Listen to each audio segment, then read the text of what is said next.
বন্ধুরা, আমি কোথায় এসেছি নিশ্চয়ই বুঝতে পারছো। মানে গঙ্গার ঘাটে এসেছি, বাট এটা ব্যারাকপুর মঙ্গল পান্ডে ঘাটে এসেছি। ঠিক আছে, আমার বাড়ি থেকে এটা বেশি ডিস্টেন্স লাগে না বাইকে আসলে। তো অ্যাকচুয়ালি আসার উদ্দেশ্যটা দেখিয়ে দেই তোমাদের।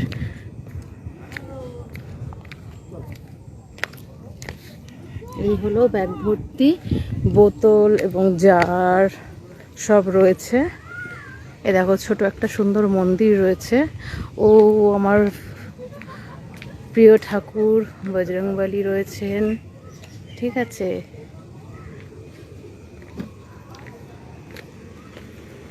শিব মন্দিরটা বন্ধ এখন।